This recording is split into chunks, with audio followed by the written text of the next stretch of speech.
کیا آپ نے کبھی سوچا ہے کہ ایک پوری سلطنت جس کے محلات سونے سے سجے تھے، جس کا بادشاہ خود کو خدا کہلواتا تھا، وہ چند لمحوں میں کس طرح اللہ کے عذاب کے سامنے بے بس ہو گئی؟ اندھیری راتیں، چیخوں سے بھری گلیاں اور وہ نشانیاں۔ اسلامی تاریخ میں فرعون کا واقعہ صرف ایک قصہ نہیں، بلکہ اللہ کی قدرت، انبیاء کی حقانیت اور انسان کی سرکشی کا واضح اعلان ہے۔ حضرت موسیٰ علیہ السلام ایک پیغمبر بن کر کھڑے ہوتے ہیں ایک ایسے نظام کے خلاف جو ظلم، غرور اور خدائی کے دعوے پر قائم تھا۔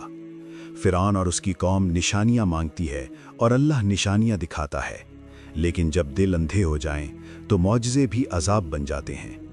قرآن ہمیں بتاتا ہے کہ فرعون کی قوم پر پے در پے 5 عذاب نازل کیے گئے تاکہ وہ پلٹ آئیں، مگر وہ ہر بار انکار کرتے رہے۔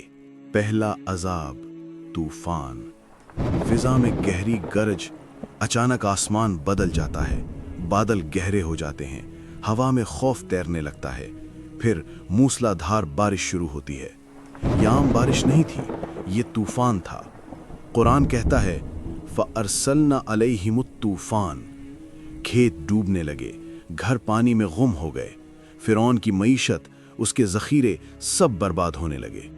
قوم چیخ اٹھے، وزراء دربار میں دوڑتے آئے۔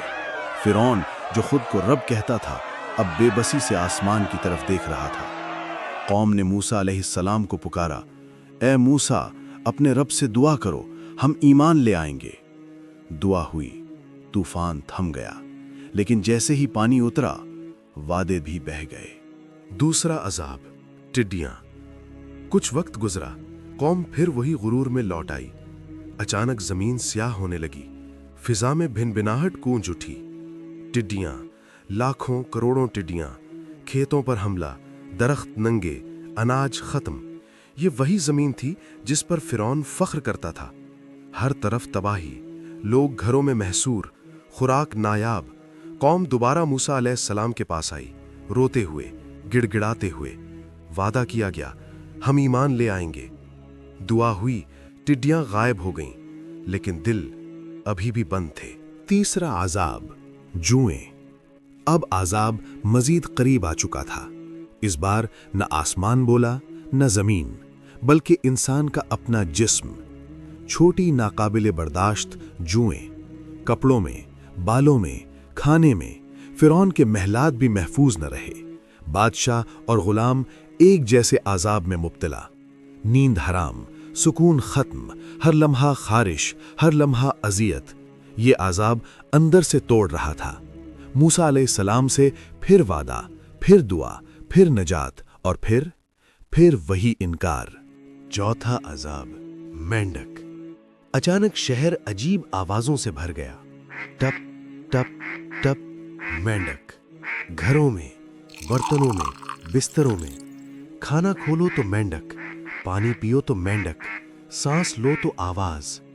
یہ عذاب نفسیاتی تھا، مسلسل، بے چین کرنے والا۔ فرعون کے دربار میں خاموشی ختم ہو گئی۔ چیخیں، غصہ، بے بسی، پھر وہی فریاد، پھر وہی وعدہ، اور پھر وہی جھوٹ۔ پانچواں عذاب، خون۔ اب اللہ کی نشانی اپنے عروج پر تھی۔ پانی جو زندگی ہے، وہی موت کا پیغام بن گیا۔ دریا کا پانی خون، کنویں خون، برتنوں میں صاف پانی بھرو اور پل بھر میں خون بن جائے۔ عجیب منظر، بنی اسرائیل پانی پیتے، وہ پانی ہی رہتا۔ فرعون کی قوم پانی لیتی، خون بن جاتا۔ یہ کھلا فرق تھا، کھلی حجت، لیکن فرعون پھر بھی نہ جھکا۔ یہ عذاب صرف جسم پر نہیں، عقیدے پر تھا۔ حق اور باطل بالکل واضح۔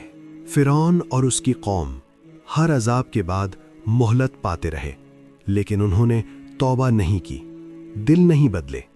یہ 5 عذاب ہمیں سکھاتے ہیں کہ اللہ کی نشانیوں کو نظر انداز کرنا انسان کو تباہی کی طرف لے جاتا ہے۔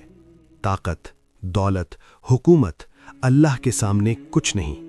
آج کا فرعون شاید تاج نہیں پہنتا، لیکن غرور وہی ہے۔ یہ کہانی صرف ماضی نہیں، یہ ہمارے حال کا آئینہ ہے۔ کیا ہم اللہ کی وارننگز کو سن رہے ہیں یا ہم بھی ہر نجات کے بعد پھر وہی غلطی دہرا رہے ہیں؟ اپنی زندگی پر غور کریں۔